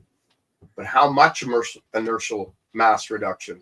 Well, I've spoken about this in lives before. I've made that coil hop 6 feet with maybe 15 watts. See, that's the difference. There's a lot of different ways to making things go up, but how efficient you can make them go up is a big difference. okay, because I want to talk about this a little bit. Yeah. Because I contend that you do it with a very small amount of energy versus what other people think. And it depends on the type of energy you do it with. See, Yep. I always talk about it in the versus hot versus cold energy. So with hot energy, it would take millions of volts and it'd be worthless to try it. It'd You know kill what? people. If it was hot energy, I'll say this. Todd DiCiano's math, it's spot on. It would take 3 gigawatts. We're not using hot energy. No. Big Well, difference. that's the thing. And I'm trying to make people understand that I did a video today talking about it's not a closed loop system at all. And I think that's the confusion here is they apply the physics of the closed loop system to it when it's not. And it won't behave as one either. Like if I put your pickup coil or my rod down the center of the Tesla coil, you've already immediately broken that system. It's already broken. You're not getting around it. That is not linked into it, wired to it, anything else. It's a pickup. So if you're using the pickup, you've already broken the system. Yeah, because what you're doing, you're creating the loop through your circuit, your Tesla coil. You put your pole down the center, and as it's looping like this, you're capturing the secondary loop. You're capturing the back EMF through that copper or brass pole that you have going through the center, and you're making your loop through your line, your lights, and back to your Tesla coil. That's your cold energy. That's the second part. It's your back EMF. Well, so you don't even have to loop the system if you didn't want to. You can seriously just push it straight out. And I push it right through my rodent coil, which gives me resonance in it, breaks the frequency. Then it goes as far as I need it to go. As long as I put the heat at the end of the load, I can pull that sucker far. And all it takes is one little bit to start it, and then it continues. And one trick that I found is it's like taking a pencil and wrapping your wire around it ever so often. It brings a little bit of heat to the system every time that you do that. So distances change based on your heat capture at that point. Now you can push the system a little further. It's like a pull, and then it stays in there, and then another pull, and it stays in there. But they also use that on the, oh my God, what is that? Testica experiment? Oh, Tesla. Yeah. Tesla in that town, the town that is run by that system. Yes. That system, yeah, that's an amazing system. So check this out. I started doing experiments today. I took one Tesla coil and I put it down. I put a bigger Tesla coil number 2 right over top of it. And I'm trying to build out the system there, right? Because depending on where you are in the system and how far you pull this stuff, the amount of heat that builds up inside those when you cap them will change the actual amount of amps in it. So if I have a system that runs on potential, I can now change it into hot energy a little bit and get voltage and amperage out of it in order to convert right away. Because your sphere is the room. The way that the Tesla coil works, going like this and like this, you're basically creating your temperature differential and controlling it through exactly how you're describing. It's Yep. It's and all go ahead. it's all in distance and how you cap the coils and how much heat you leave in them. And that's one of the biggest difference when you start capping things at a short distance on a coil. Yep. Then you start getting some fun stuff happening. And then you get another coil on the outside of that and it's capped. You know what I mean? As you build your system out, that's when you start to get to the real understanding of what they were trying to do there. It is not what you thought it was. It's in those two side little coils is where that whole machine is operated out of. Yep. I wanted to address this. No offense or disrespect, but I think you don't need anything fancy. You're absolutely correct. You do not need anything fancy to tap this energy at all. To control ball lightning to a very specific fine point, I don't think you're going to do it with many systems. Could you do it with more than what I have? More than likely. I don't claim to have anything different than anyone else has.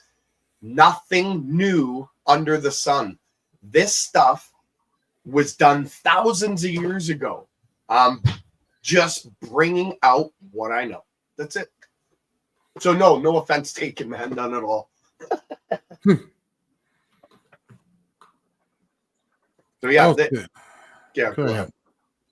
Well, You I guys- was just gonna say, when it comes to the math, people might understand the system a little better, but again, I'm trudging through it. So part 2's coming. It's coming.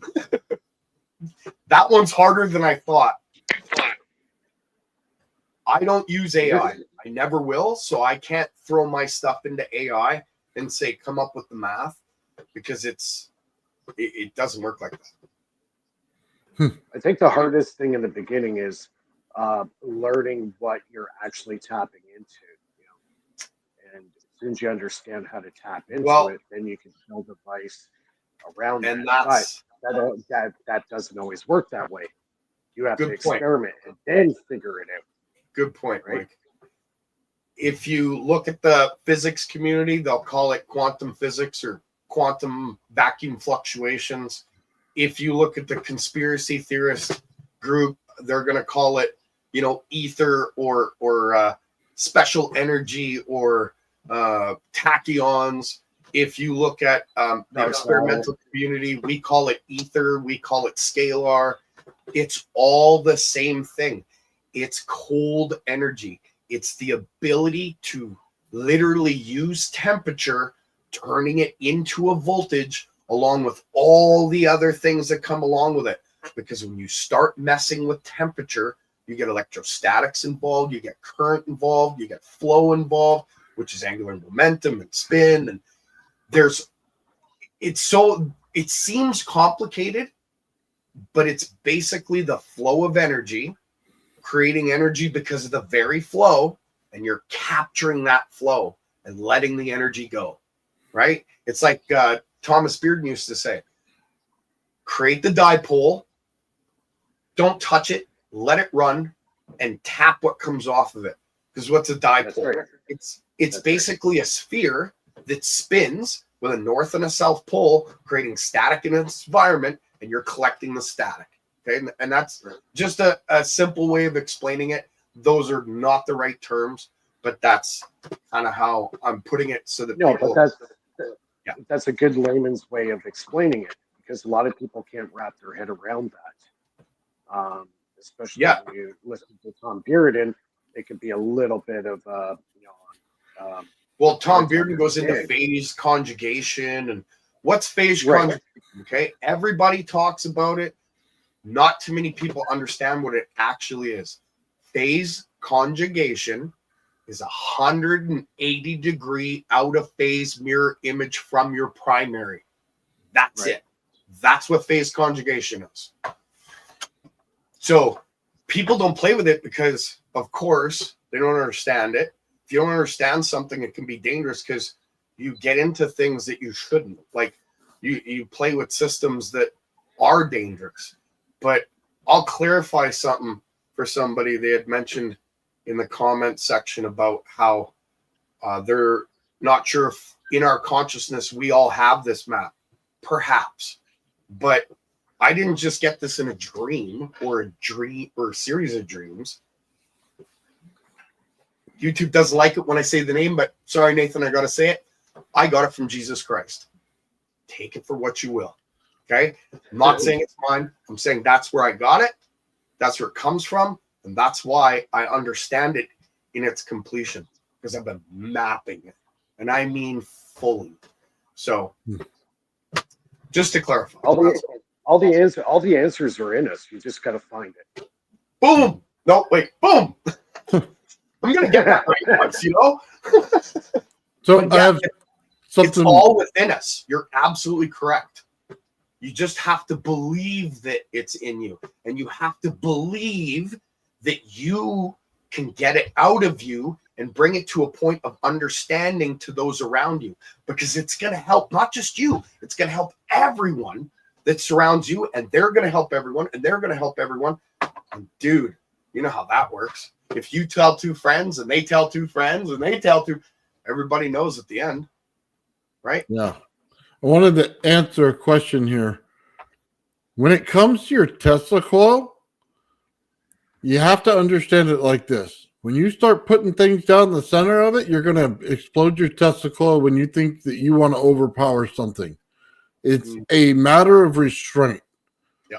You start putting pipe down there that are a half inch into a 2-inch pipe, you're going to blow up every circuit you got, and you'll never pull cold energy. If you get it to work, it'll pull hot energy. Why? Because you're overloading the center. You don't want to do that. It doesn't matter so much the mass, because it'll work itself out in the frequency. Mm-hmm. It's the size of the diameter. You don't want things more than over 1/8 of an inch. Get it maybe to 1/4 at the max in a hollow pipe. Other than that, don't go any further. You're at the borderline right there of hot energy and cold energy, and you don't want to be there. You're in the wrong place. So go thinner, colder it is. The thicker it is, the hotter it is. Now, if you understand that, balance it out the way you want to. But if you go stuffing, quartz down it or something else, you're going to fry the whole system. And I haven't met a Tesla coil that can accept that yet. They just won't do it.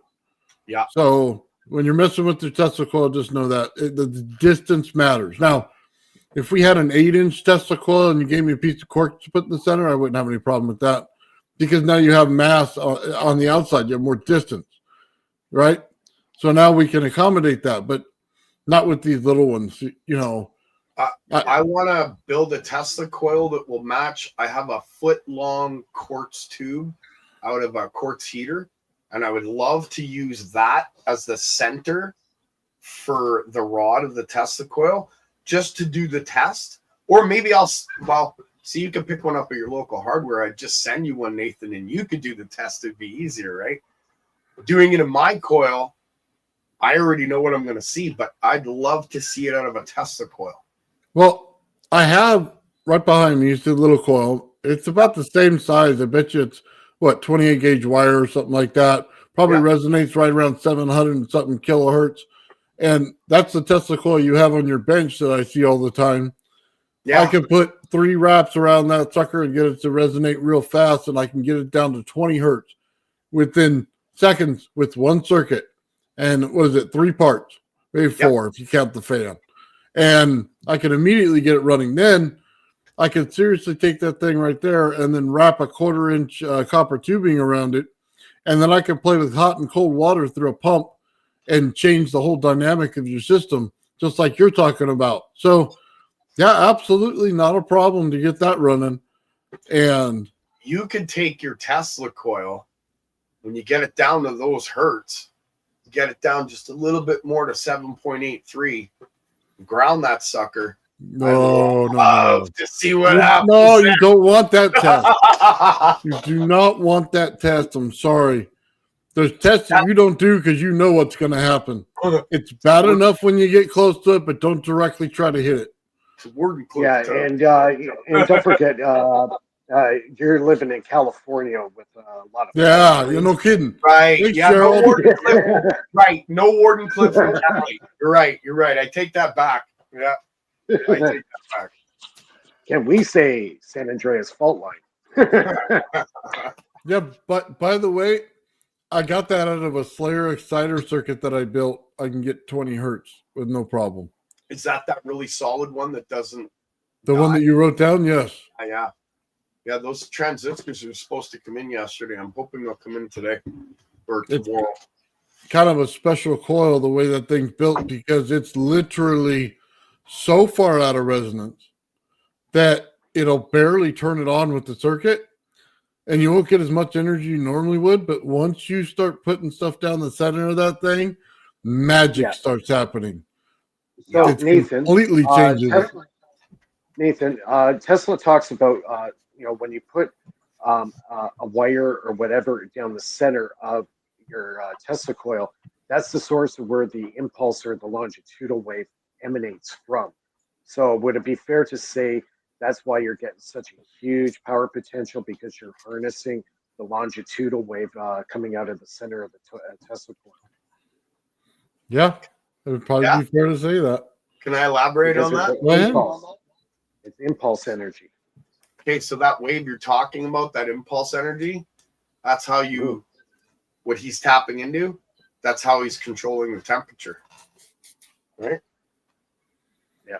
It's an oscillation. It's a parametric propagation. oscillator, but not in the way that we're seeing it.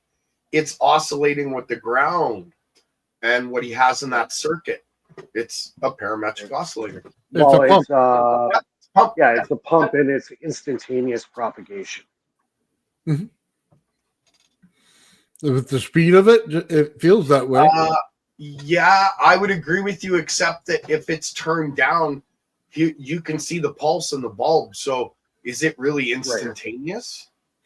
Well, I guess it would be anyway, wouldn't it? No, you could be correct, Mike. You could be right. You could be right on that. Yeah, because it's the impulse energy. Well, you're not wrong. Impulse energy. But impulse energy is the cold energy, right?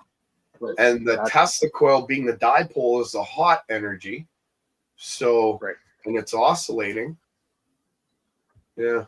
To think about that. Is it instantaneous or? So one thing I have to do is I have to set up the piezo to pulse both sides of the rodent coil while this experiment's going on. So because it's 180 degrees out, because it's two phases in there, now we should see something special. If I pulse each side based on the phase I'm pulling it out at, now we should see some amplification. So what I'm getting right now, when I light up 5 Tesla coils, by the way, that's unheard of, okay, to do that. But how much more can I get them to go out? Can I get it 3 feet out at the furthest Tesla coil? If I pulse that with that piezo, I think I can, because it specifically acts on cold energy. It doesn't act so much to hot energy. That piezo only works to amplify the cold. That's why when I show my reading on my oscilloscope, everybody thinks you're drawing with crayon on there, but that's the actual oscilloscope doing that. And it only shows up in cold energy. So that pulse is extremely important. So I think I could get that sucker to push out even further than I ever thought. I think so too. I have something to show you, Nathan. Go ahead. I've got about about 500. I would say just over a pound of barium titanate sitting right in front of you. Oh, I want some. Know how much this is worth? Yeah, my buddy found. I want some. My partner found the supplier in China. Wow. He ordered a kilo of it. So just to put it in perspective, 10 grams, you can sell it for $45 US for 10 grams. Okay, hold on. Say the name of it again. Barium titanate, piezoelectric material. Let's want to make sure we're clear on what it was. Yeah, barium titanate. So very expensive. 10 grams will run you about almost $50. Yeah, you can use that for multiple things, but I know what you're using it for. I got. I even know. Yeah. I know exactly the guy that. Man, I watched him right from his very first system that he put together right to the end until he passed Okay. away. And everything. You have to clarify. I don't ahead, want to Mike. give What's your pushback on this.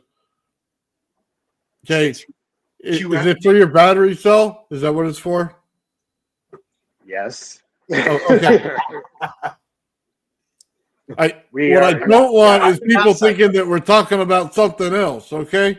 Oh, No. okay. Yeah. Oh, that's okay. Yeah. Yeah. I don't need YouTube coming after me. Okay. Yeah, I Sorry. forgot about that factor. Sorry. It's barium titanate, everybody. It's barium titanate. Okay. Extremely expensive. So, yeah, my partner that I'm working on the cell technology, we found a supplier in China. So he ordered a kilo of it, and yeah, that little container there is probably worth about $1,000. Easily. Yep. Yeah, about $1,000 for that stuff. So, yeah, definitely experimenting. I was doing some metal anodizing today.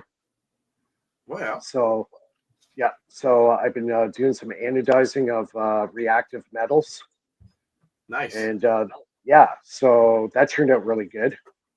And yeah, so yeah, I have a lot to say Friday night on what's going on. So I got the big announcement. Good. I'm really excited about that, Mike. Yeah. When you Yeah, when you start wanting the test done between Nathan, I, and Ben, I have a Yeah. feeling that cold energy getting put into your it's game changer. yeah, You know what I mean? I think so too. Yeah, yeah. Like this your is some of the- system itself should be a game changer in a way. Yeah, we've kind of figured out where this could lead. Yep. I'll just kind of give a little hint. Stuff that T. Henry Moray was working. Good. Okay, that's where it's going to lead eventually. Yep. Floyd Sweet type Yeah. deal. No, well, Slightly. yeah, I would say a little bit what's Floyd Sweet, but more what T. Henry Moray. The power cell, if we do it right, we might actually be able to tap into radio frequencies and Yep. actually extract energy, say from a radio station or a cell phone tower. We might be actually able to merge with those forms of RF and actually funnel that power into the cell. Yep. So I could see that. yeah. So me and my partner have had some interesting conversations in the last couple of weeks about that, where it could lead to. I'll talk about it more on Friday. No, I hear you. I don't want to pull anything out of you that we're Let's yeah. build up So some, it's interesting. anticipation. I'll be able to be a little bit more transparent on what we plan to do and where we want to go with this and stuff like that. So Cool. yeah. Mike's prepping us for the season finale of November. Yeah. Yes. Love it. But, no, yeah, I'm always I- excited about your updates. Yeah, the guy I'm working with, I could just say, is he's very eccentric, extremely eccentric. Nothing wrong with that. Kind of difficult. Yeah, kind of difficult to deal with at times. He's very, very hyper in a way, like not in a bad way, but in a way that actually he's more detrimental to himself. You know what I mean? It kind of backfires Oh, like on in him. my kind of way.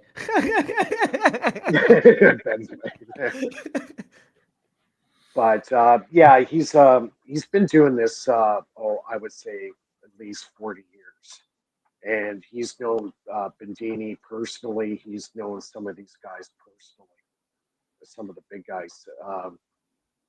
Bendini's actually sat down with, had 2-hour conversations with him, and Oh, that's yeah, cool. so he got a lot of information out of him. Norman Wooten. I'm jealous. I only got to ask Bendini one question. Yeah, like about 3 years ago, I got invited to the EV Gray news group board. That's where all Wow, these nice. elite guys are. So that's Yep. where I met Norman Lutan, and he had an MRI device that he had that started with the transducers, the piezo's. And he went to Georgia Tech, he went to Stanford, he went to like 3 or 4 pretty big institutions. He's from Texas, and they said, yeah, this MRI device is putting out 40 over a COP. So him and his partner at the time, they went to try to file patent on this, and went back and forth between them and the lawyers, and they basically they kiboshed it right into the fucking ground. Sorry, excuse the speech, but Yeah. and they said Lawyers. it would be an act of God before they would actually release this. So yeah, and that happened in 1992 time. Around 92, 93 time frame. Yeah, that was like the So- first wave of free energy or over unity from the legends, the old timers, right? Yeah, like he also corresponded quite a bit with Edwin Gray, the guy who came up Oh, with yeah. the EV Gray motor. So Norman knows him. Knew Nice. him back when he was alive. He knew all these guys. So Norman's kind of an ace in this world, and thank God he's still alive. And every once in a while, I'll shoot him an email, and he says, "Yeah, Mike, play with the piezos, man. That's where really a lot of magic is happening." So I've never forgotten that message that I got from him. And I showed him, I replicated his device, actually replicated it, and it does work. So he goes, excellent, Mike, keep going with it. Just he always encouraged me to keep going with it. So Because there's more. well, yeah, it just opens up avenues in different directions you can go, Yeah. right? And one of them turned out to be my Renegade device. Lo and behold, I never knew that my Renegade device loves it. When you're triggering a coil and throwing a huge amount of inductive reactance right through a piezo, it just loves it. It just amplifies it. I haven't even started playing with piezos yet. I have them. I just haven't had no time. I'll probably learn a lot, but I'll get there. No, you're gonna find that it's gonna really refine the signal that you have. Yeah, okay. It's kind of like a solid state tuning fork. Oh yeah, right. I know Nathan and I were talking about it before, and you had mentioned it before. I should try using it in my system. So it's something I definitely want to try. I want to see it tried in the Tesla coil as well. Yeah, just try it. Like they don't have to be a very large one. You could get small, different size piezos. I would stick with the ceramic made ones, the barium titanate, which I have. Yeah, the small ones. Start with those and just get a feel for it first, right? Now, a lot of people think you hook them up in series in your circuit. Wrong. You hook it up in parallel. So what actually you're doing is you're shorting out your system. And that's exactly how it. And that's exactly how I run it in the Renegade. It actually is shorting it out. Huh. That makes a lot more sense given the ultrasound device I have from Alexi. It's actually turning it off, not turning it on. Right. Oh, right. So it's already shorting it out. Yeah. Yeah. Because it emits frequency, but it also receives frequency. So at some point you got to shut it off in one way. That's right. Was that the device you were shocking yourself with? No. Oh, that wasn't the one where you put it up to your beard? No, that no. That was something fun. No, that was the plasma tube you had, right? The one that the one that Shawn sent to me and got a great laugh out of it when I started shocking myself. He loved that thing. I was laughing at that one. Yeah, that was funny. You're doing it on your face. Oh yeah. Got me good. Yeah. Man, This has been an awesome show. Yeah, I think, really, Gerald, start playing with these piezo's, man. You might be surprised. I am. But I'm gonna. hook it. Like I said before, hook it up in parallel with the coil.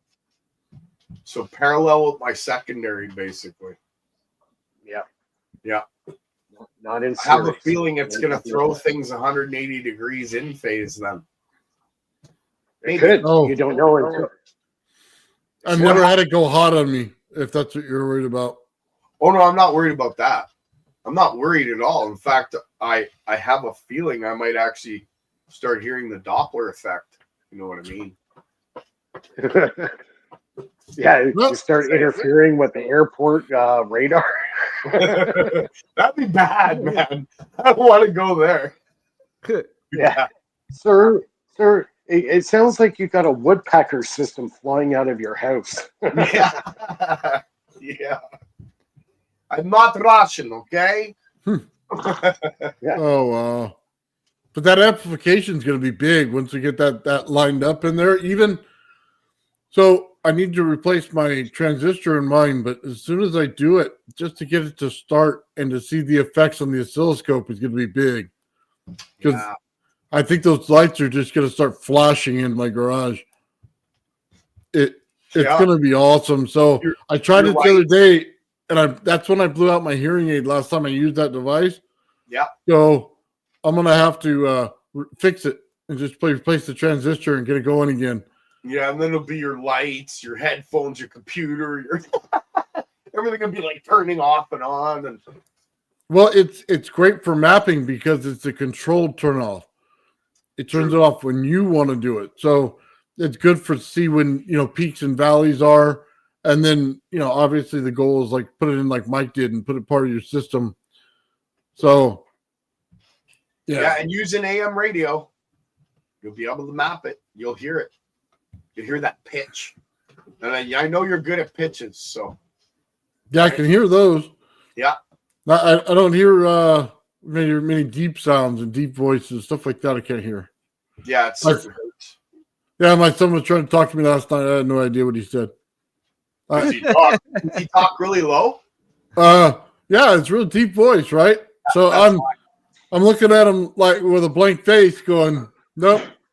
Nope. Don't understand. Talk a little higher. Yeah, you gotta talk higher. You understand? Yeah. Just kidding. Or if you don't want to talk to somebody, you could just pretend, yep, and they will have no idea. I used to do that to my grandmother, and she would just laugh at me and tap me in the back of the head. Just somehow she knew I was doing it. I'd be like, You knew? Yeah. She'd be like, she knew. oh, just be like laughing.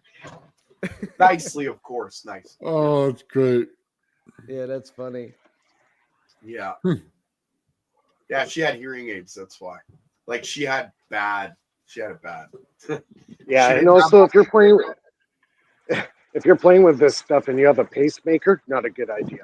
Yeah, don't do that. Nope. I actually energy if you're no. Yeah, disclaimer. That's one of the reasons why I didn't demo it to my grandfather. He's got a pacemaker. Oh, yeah, not good. I just show him videos when I can. What? Safety first. Yes. Mm-hmm. So when we do the amplification, that's going to be like the big test, because to show the amount of power in a system, you need to show it at its peak. So not only are we getting the extra 20 from the ground, I'm getting a second ground, which I'm getting an extra 20%. Then I'm going to the center. Now I put it through the rodent coil, and now I'm going 180 degrees out with no question. Okay. Then I'm going to pulse the living daylights out of this thing. So I plan to move all the cars out of the driveways, put it right out there away from the house, and then just pulse it. Okay. And slam it down. And I just want to see, because what I want to show is the amount of power there. And once somebody sees the amount of power there, then they're going to understand why it's done that way. So I want my whole front yard to light up. I basically want a bulb in every corner on a 20-foot by 20-foot spike. And I want everything to light up. I want it to be like daylight. So I'm gonna have Be to like the push it. Griswold's Christmas. The Griswold's Christmas. Yeah. Yeah. When power goes out, they're all going to your house.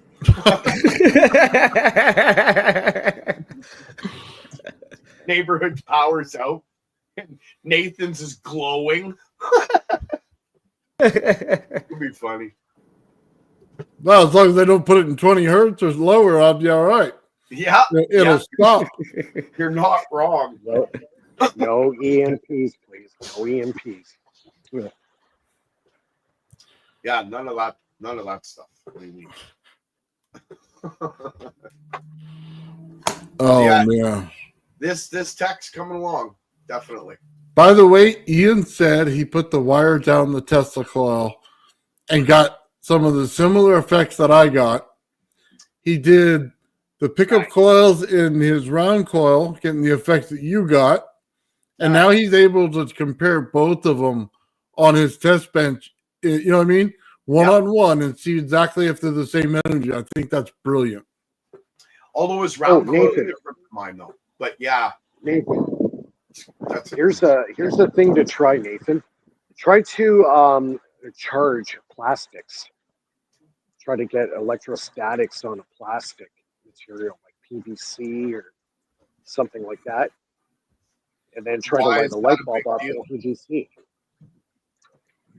Charge it in. If he's putting, yeah, like take the power coming out of the middle of the Tesla coil and tap it right onto a piece of PVC, right? And then try to light a light off the PVC. See if you can get the heavy side effect on the plastic itself and get a light to go. Oh, yeah, I know what you're saying. Huh. Interesting. That's something, something to think about. Kind of using it as like a pickup coil through electrostatics. Well, yeah, because Bendini was able to light up LEDs off the battery after he charged it with the negative energy coming off the Bendini motor.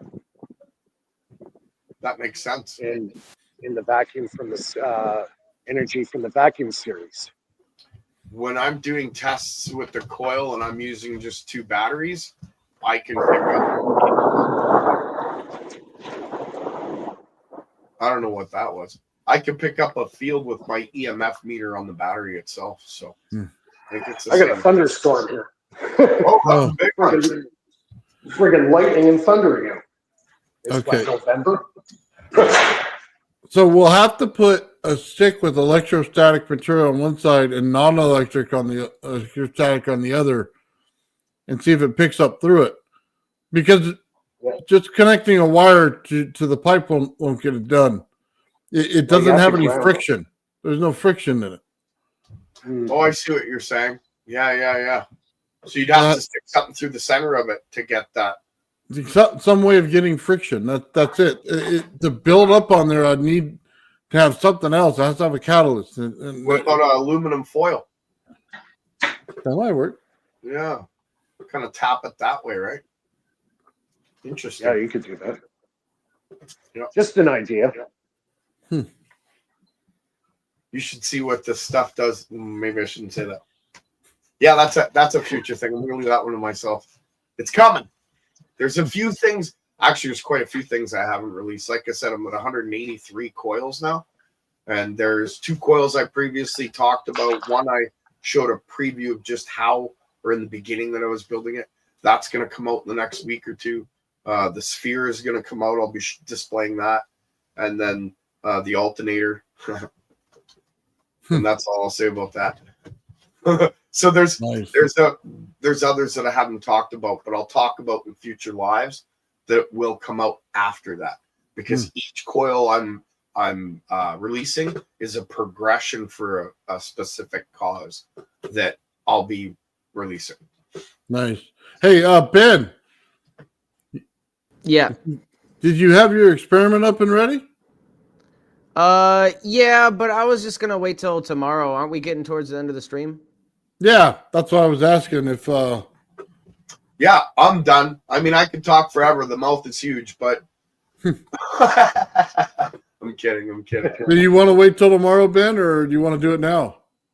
No, I'll wait till tomorrow so I have more time because I'll do a proper stream. I'll come on and maybe around, let's say 1, 2 o'clock, something like that. Or actually, no, let's do 3 o'clock.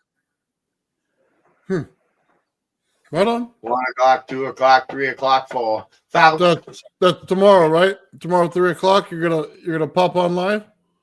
Yeah, 3 around 3. Hopefully, I'll try to get off work by then. Okay. Well, if you do it on StreamYard, I'll pop in and say hi. Awesome. So. Yeah, I'll do because I need to stream more on my channel and get my numbers up a little bit. Right on. You could call Mike, it. Sorry, go ahead. Okay, I was just gonna ask Mike, what do you have going on this week? I know you're back on the Faraday Friday, the League of Extraordinary Inventors. Love the title, by the Friday way. night at 9. Yeah, actually, it was my buddy who came up with the name of it. Love it. I'm gonna use it till I die, but it came from Mike Faraday. The research, yeah. I always get it wrong, you know. Yeah, we'll talk about Friday. We'll talk about what's happening with the Power Cell project, and also I posted on Patreon the anodizing, how to anodize. So Nice. we can talk Very about cool. that. It's a lot easier than you might think. Just need a couple of household items, some deionized water, or what do you call it, distilled water, and you're good to go. Distilled. Power supply. Yep. So you can make one-way gates with those. There's a whole whack of stuff. Wow. I gotta become part of your Patreon. Exactly. Yep. Mhm. Get all the good stuff. That's it. All right, Ben's gonna do his demonstration tomorrow, guys. I'm gonna pop in and say hi to him when he does it. Gerald, you coming on Friday? I'll be on Friday. I'll bring something on. At the end, I'll probably show something. I don't know. I don't think I'll have my part 2 done though, and I won't release it on your channel. I'll release it on mine. But if you wanted it on the league, you're welcome to, Mike. It's entirely up to you.